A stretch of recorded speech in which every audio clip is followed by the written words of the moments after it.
Wow, Jan. Uh, Wow. yeah, we're watching this, and you've written a lot about the Holocaust. You've talked about it going back 1930s, 1940s. We look at where we are today. I've got to ask you this question. Did you ever think you would live to see anti-Semitism like it is right now? No, and I've written one book on the true story on the Holocaust. So I had to research the whole topic, very horrible, horrible topic. But I never thought I'd be watching as I have the last, well, many weeks now. Long live Hamas, death to the Jews. I remember what happened in Europe, and it was just horrific beyond comprehension, was kind of localized. But the passion today, the anger today, has hit every major capital of the world with demonstrations that are insanely pro Hamas. Really? Pro barbarian. Is that the level of character that mankind has sunk to? We know that people are going to love evil and hate good in the last days. Is this an illustration of loving evil and hating good? Every man doing what is right in his own eyes. And we just saw this Jewish professor. Does he not have rights? Apparently not. So he is a victim of this present whole death to Israel, death to America, death to all things good and all things righteous. I know, Tom. I can't quite get over it. My breath is taken away. Yeah, to me, it's shocking. When I think of the days of Germany, things were localized to that part of the world. But this is happening everywhere. It's happening everywhere. Uh-oh. I just spilled water on my laptop. That's not good. But this is happening literally all over, especially the Western world. We already know how China feels. We're finding out that China is helping to fund certain things with Iran, which I want to get into, because so is America, and I want you to speak on that with both Obama and Biden. But where we are right now, and it's disturbing because it really is global this time. And yet, we know biblically Israel, the Jew, is going to be the people group that the Bible's going to focus on during the last days. And we are watching the Jew as a people group. And then we watch the nation of Israel, the land, I should say, of Israel becoming also this problem. Jerusalem is the epicenter. This talk will eventually shift to just Jerusalem, but I look at this, and it's hidden under this term of anti-Zionism. But what a lie that is. Yeah, and my question would be, and if I were a little more energetic, I might try and go out and interview some of these folks. Do they even know what a Palestinian is? Do they even know that, there is no Palestinian history whatsoever? Do they even know what they are for and what they are against? They love the limelight. They love the attention. The publicity clearly is addicting. But I don't think they really fully know what they're doing. And if they do, then it's even more troubling because, again, they are cheering for barbarians. That's all I can say. Nobody's thinking about what happened on October 7th of last year and some of the grim realities that took place on that day. Nobody talks about that. It's just, all of this pro-Palestinian. Tom, there is no such thing as a Palestinian, so please give me a break. They don't exist. They're Syrians, Jordanians, and Egyptians is what they are. They do not exist. We look back at the history of how the term Palestine came about, with Hadrian wanting to really put the lid on the Jews, eliminate the thought of Jews from history, eliminate their thought from the land. He comes around, he says, okay, we know the story. Let's translate the name Philistine into this Latin name. So you have Syria, Palestina. He changes the name of Jerusalem, I believe it was to Ere Capitolina. Yes. And so we have this, and he was so effective, the devil was so effective in using Hadrian, that here we are, 1,900 years after Hadrian, we are dealing with this lie. And it's such a strong lie that, Jan, my Bible right here, in the back, it has a map, and it says Palestine in the time of Christ, when that name didn't exist. That didn't exist. Didn't even exist. So we have these things, but the people have bought into it. We're constantly dealing with it. And it seems like we're definitely a minority, even within the church, when we proclaim these things. It's the truth is not being taught.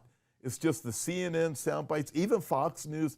It's just their sound bites that are pro-Hamas, pro-barbarian. Right. And then guys like Tucker Carlson came along. This is a couple of weeks ago now, and he furthered the disaster. Tucker has literally millions of viewers and fans.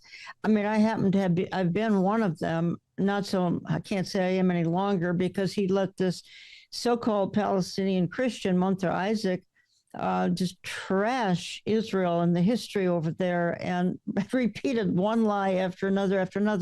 And Tucker would normally jump on all these false statements and speak the truth, but I think he was siding with this Munter Isaac. But that just furthered the disaster, is my only point, because of the millions who follow and respect Tucker Carlson. So, and I'm not suggesting that he's part of the church. I have no idea. His original background was Episcopalian. His wife is a Bible-believing Christian. I do not know where Tucker stands as of this day, but that was a revealing interview. And I think some of this fervor, it's catching some good people and it's sweeping them up. And maybe they don't know enough of history that they go along with the lies. Well, isn't that sad, though, Tom? It is, because there's a lot of people. Tucker's not the only one. He may be the most influential, him and Joe Rogan, but the most influential. But there's a lot of them that are very popular, that people I used to watch, and pre-October 7. Yeah. And I would engage with things they said. It comes down to Israel, and it's just these lies that are constantly coming forth, and they're believing them. I've asked people online, come with me, visit with me in Jerusalem. We will go into these areas that you talk about, that you say these things are what they are, and we'll see firsthand for ourselves. We'll talk to Muslims, we'll talk to Jews. Well, we'll do it all. But I look at it as it's just awful. When we think of this, here we are, it's Passover. And we think of the Biden administration. And the things that are coming out of the Biden administration, to me, have been very anti-Israel. It's lay down your weapons. You're not going to get any more weapons. We don't give any money to Iran. But these things, they do give money to Iran. Jan, can you talk a little bit about that? Sure. Between Obama and Biden, we've now given Iran about, I don't have the exact, it's around $100 billion. And I think it would be safe to say that America financed this invasion that Iran perpetrated. This is now 10 days or so ago. We're financing their weapons program. As a matter of fact, Mr. Biden knew 72 hours before the invasion of Israel by Iran, the artillery attack and all the ballistic missile, drone, et cetera. Biden knew 72 hours. Turkey knew 72 hours ahead, and they apprised our White House and our State Department. So we basically financed that invasion, which has terrible consequences, folks, to any country that does this. And then I think the other troubling thing, Tom, is our foreign policy coming out of our White House and State Department. It's appease. It's one word, don't. I mean, isn't that terrifying to you as an Iranian? Don't. It's coming from the White House. Ceasefire, demand a Palestinian state. No demands for Hamas, and then just put the pressure on Israel. Don't retaliate. Restrain. Don't retaliate. Tom, this is just setting us up for, I'm afraid, a Genesis 12:3 curse that is going to be staggering, and it's not necessarily decades away. It could be minutes away. Very well could be. Bill Koenig, you've had him on many times. I have. He's a very good friend of yours, and he'll point out, hey, this decision is made here. 2 days later, this happens. And look at this. When we think of Genesis chapter 12, verse 3, where many people out there mock us now for using that. people on the right, I'm watching them, I see them, they're mocking us, they start laughing. Yeah, like that's really a problem, right? Well, laugh at God. Well, exactly. And then exactly in Joel chapter 3, Yeah. I can't help but think of this. Behold, in those days, and at that time when I bring back the captives of Judah and Jerusalem, I'll gather all nations and bring them down to the valley of Jehoshaphat, and I will enter into judgment with them there on account of my people, my heritage Israel, whom they have scattered among the nations. They have also divided up my land. And I'm reading this article. This is right now. This is from this morning. Let me see. I'll find it here. Biden's message, Passover message: ceasefire, aid to Gaza, and two-state solution. Those three things. So we know the aid to Gaza is not going to the people who live there. Yeah. We all see people partying on the beaches in Gaza, even while the world is saying Israel's killing them all. But they're saying, lay down your weapons. All the stuff has to go to Gaza, which really goes to Hamas, and then we're going to have a two-state solution. We're going to divide the land. This is disturbing with Genesis chapter 12. I will bless those who bless thee, I'll curse those who curse thee, and the billions of dollars the Biden administrations have given to Iran in the lies. Well, we aren't funding anything. No, we're not sticking up for Iran. Even Saudi Arabia knows the U.S. is. Well, and that was an interesting angle of what happened back some 10 days ago. I mean, the Saudis participated on Israel's side, and so did Jordan. Whoever thought we'd live to see that? But that's kind of a new day of allies in the Middle East. But at the same time, strange allies in the Middle East as America pulls away more and more and more and more. And that's why I'm not endorsing anything here, but something needs to change in November, or this whole issue of Israel is going to sink America. And granted, we have to go away for global government anyway, so maybe this is just speeding that cause. Well, I want to get to Antichrist here in just a minute. A couple other questions I want to ask you, but first I got to ask you this. People want to connect with you. I can't imagine anybody watching this doesn't already follow you, but let's just suppose there's some out there that don't. How can they follow you, Jan? Why don't you just go to olivetreeviews.org and sign up for the e-newsletter or the print magazine.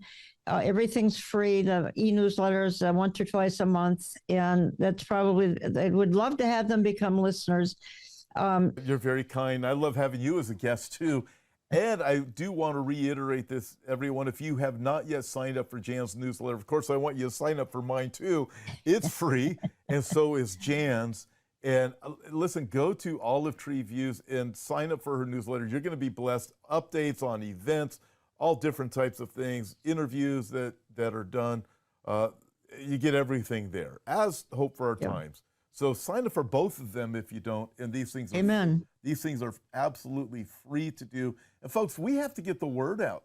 We can see what is happening out there. Exactly. The devil gets all of his lying news out there. It's everywhere. It's on all the mainstream media. It's on most of the social media now. And we are finding that we are a much smaller group than we may have thought we were a couple of years ago. Jan, interesting, I was with Brandon Holthouse not too long ago. I've done a lot with Brandon lately. Yes. And he just brought that up. We are finding out just what a minority we are who stand with Israel, who continue to preach both the Old Testament and New Testament and believe that the prophecies of the second coming of Christ are real. And Jan, I want to thank you because you've been such an inspiration for so long, decades now, in leading this. Well, I think my question, Tom, is this issue that we're talking about, and that is standing by Israel, is that going to be the dividing line now in the church? Is that going to divide even evangelical Christians? It's certainly dividing the more liberal church from the conservative church, because in the past, traditional evangelical Christianity, slam dunk, no brainer, they're pro-Israel. That's beginning to whittle away now. And I'm just wondering if what happened in October and the fallout has now become the big divider in the church. And so more churches are falling off. That's what I'm hearing.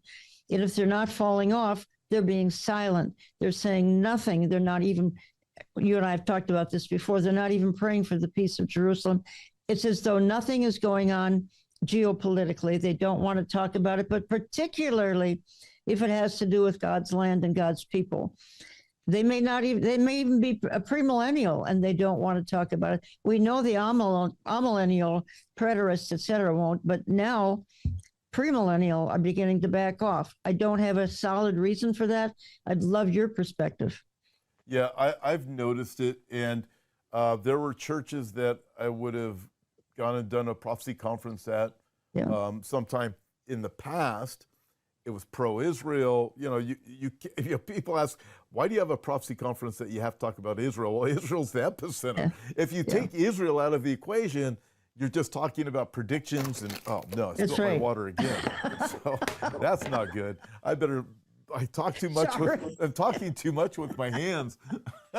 So, it's Jews who do that, not Gentiles. Yeah, well, apparently I've got this thing going too, wherever it's from. So, but with this, yeah, I mean, I think there's peer pressure that comes to the pastor.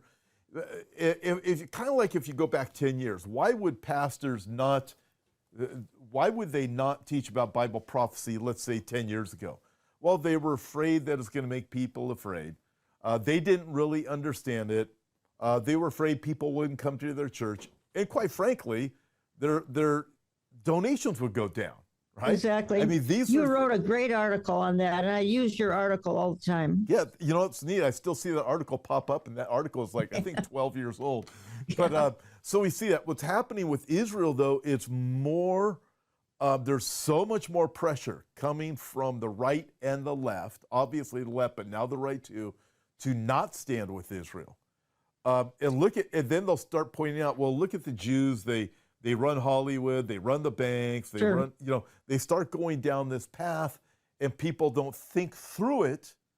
They don't think through this process of what. Well, here's the thing, Tom. Everything you say is so dead right on. I think our responsibility, because people are writing us, or calling, whatever. If folks are in these kind of a church now and the church is backing off, what are they to do? That's what they want to know. You know, is it time for them to leave? Is it time for them to say something? And sometimes they can't get into the church leadership, but they are really troubled and need to know. And you're a pastor. What would you advise them to do? Well, interesting. I had a conversation with a friend. We went and visited up in Northern California just the other day, and he's at a church now where they don't talk about Israel much, but he said he started meeting with the pastor, and he said now the pastor, he recently prayed for Jerusalem from the pulpit. Okay.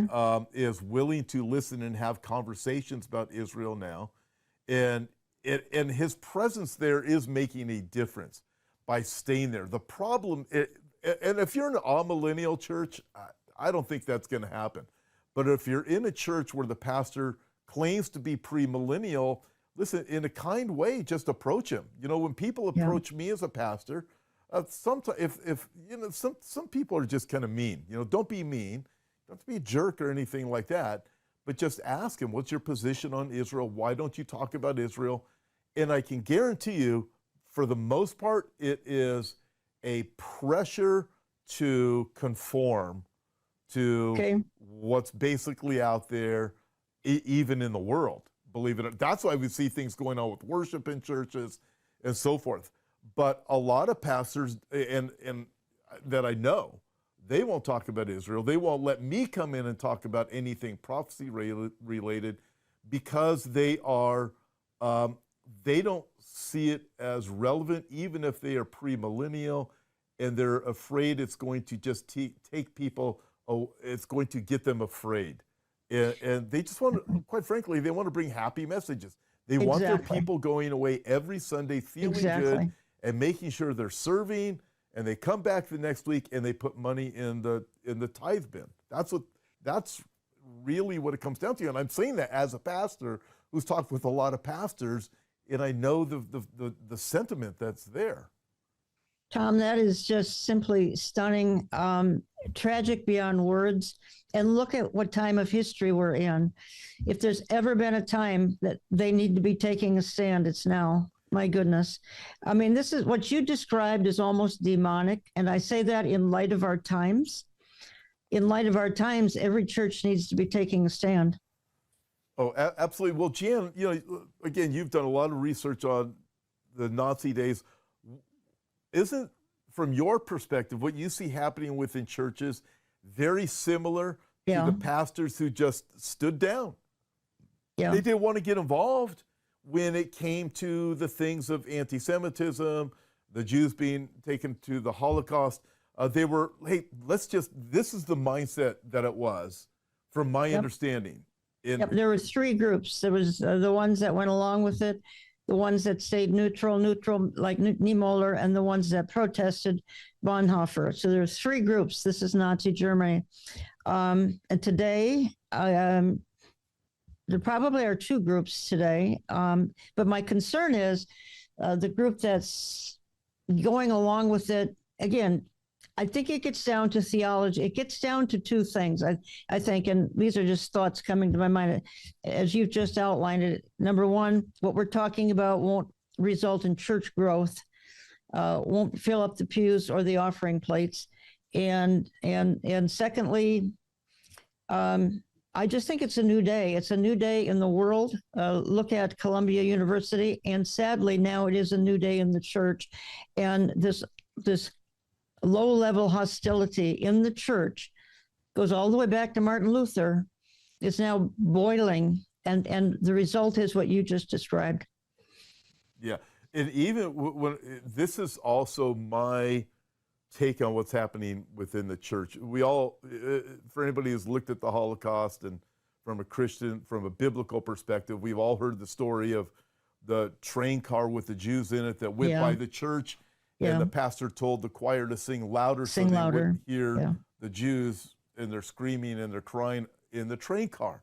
And what's happening in the American church, Jan, again, my perspective, and I'm speaking from a pastoral perspective, the pastors are saying, hey, we just need to do church.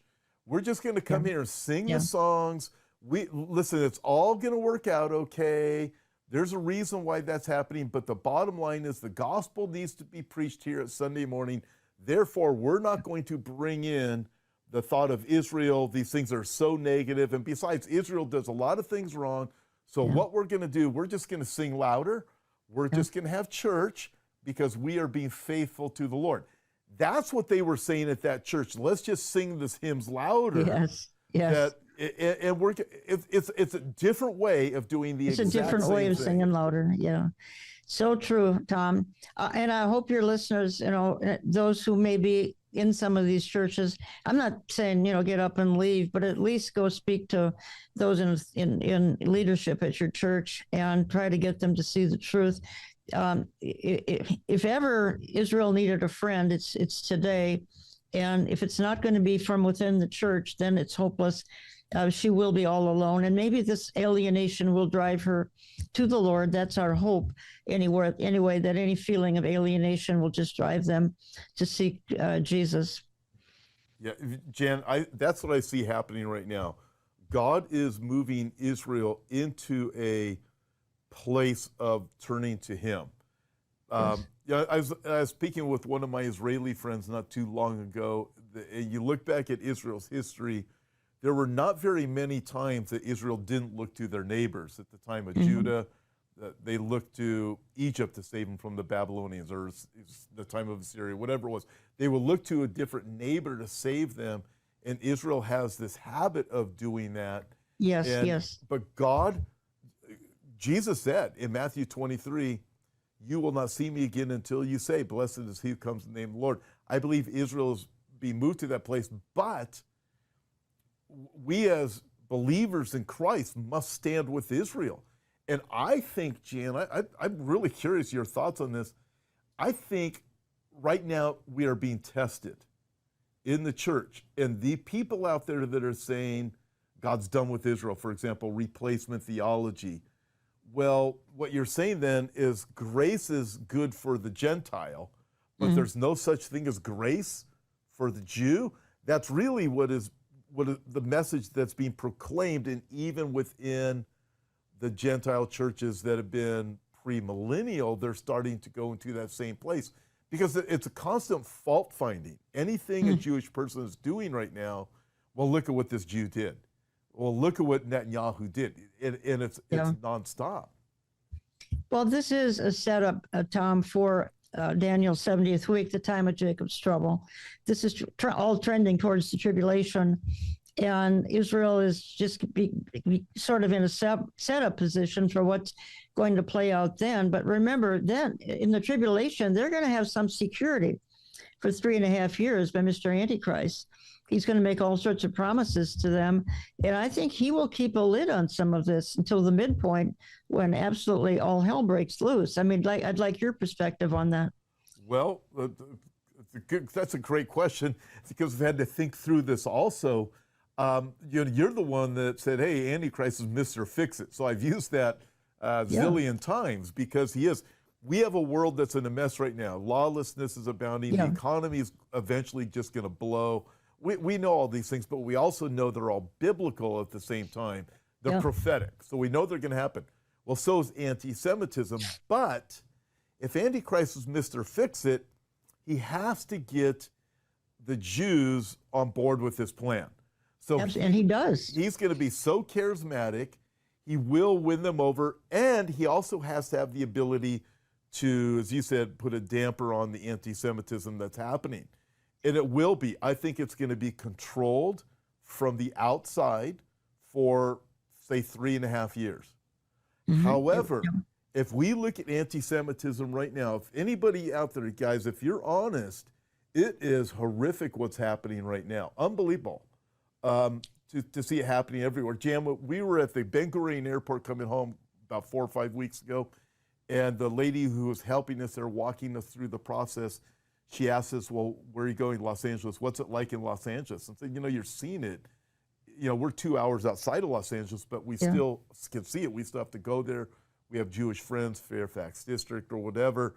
If I'm Jewish, I'd be a little bit fearful living in the States right now, especially going to university. But with that being said, he's got to control it, make it seem like he's got anti-Semitism under control. But Jesus said, out of the abundance of the heart, the mouth speaks, so we know it's still there. It may be subdued for a time, but when Antichrist gives his green light and demands to be worshipped as God, it is going to be, all hell's going to break loose, and the anti-Semitism that we're watching all over the world is going to explode at that point. And that, to me, is very troubling. But I think the Jews are being set up, even now, they may not know it, but once that Mr. Fix-It comes on the scene, they are going to have to lean on him eventually and turn to him for security. He's going to let them build their temple. He's going to give them some great security. If someone came along, let's just say someone showed up at Columbia University today and said, hey, I can make all this right. Said this to the Jewish students.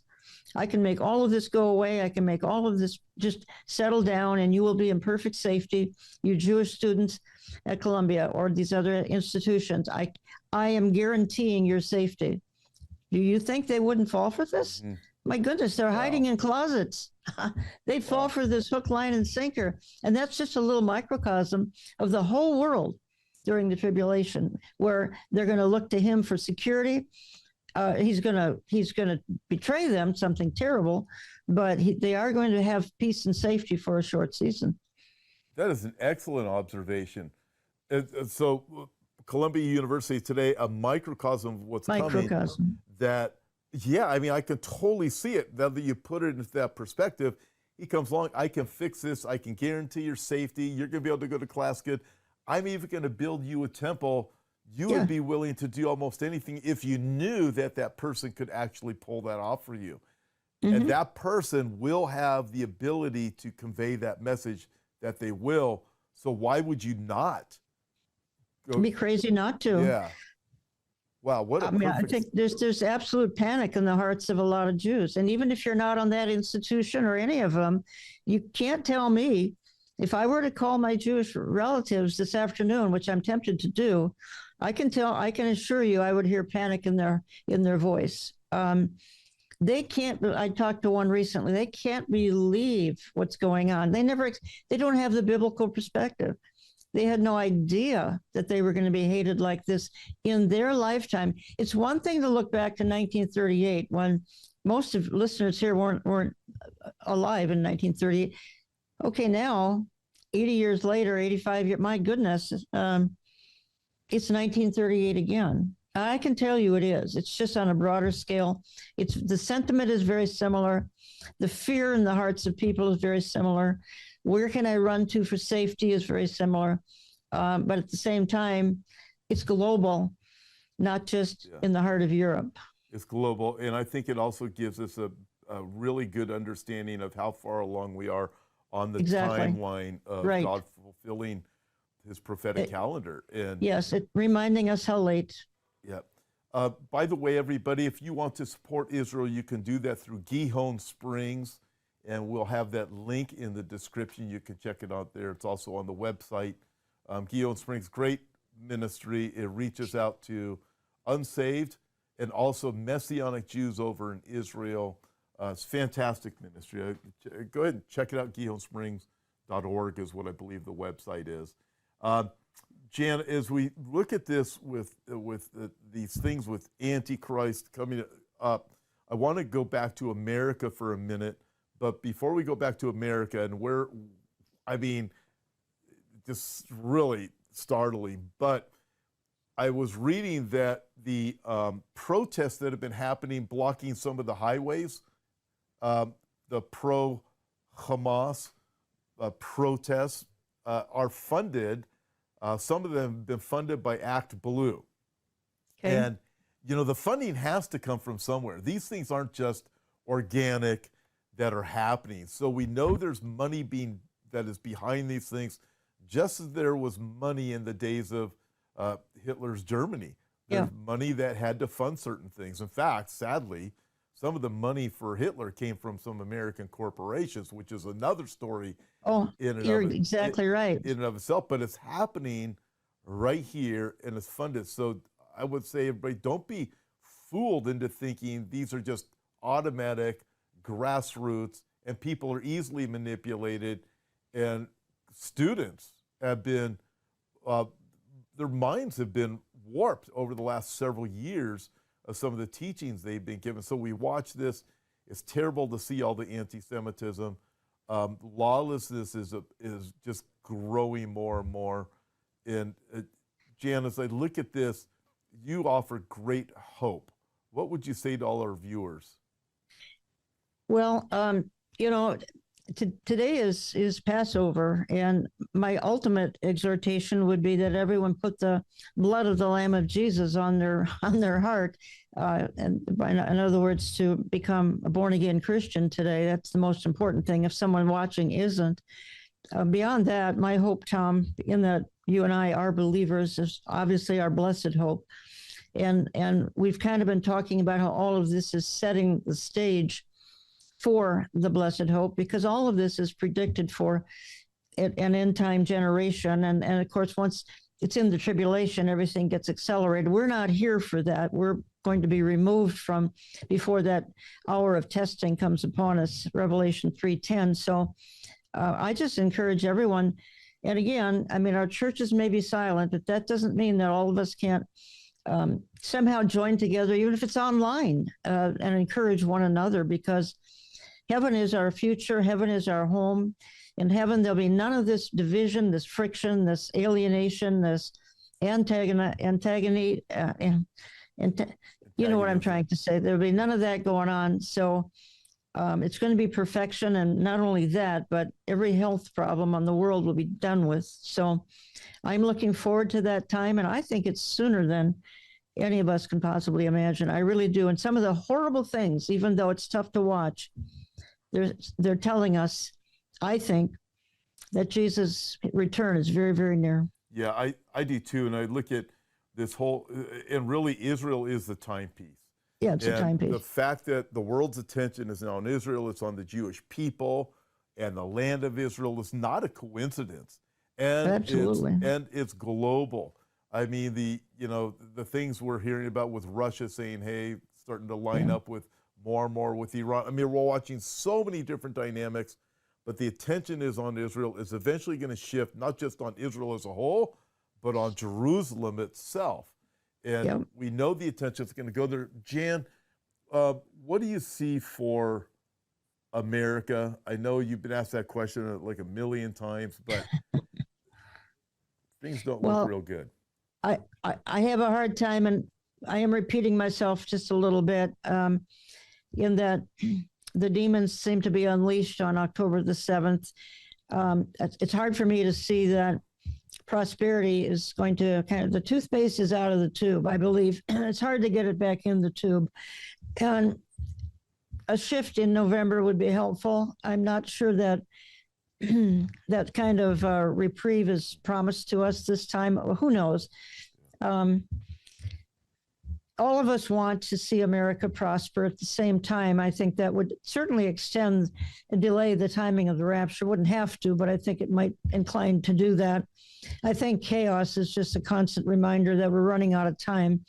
So I just believe that anything that happens now probably needs to be spiritual and within the hearts of every one of your listeners, more than a political shift that's about to happen. It may happen. I kind of doubt it's going to happen.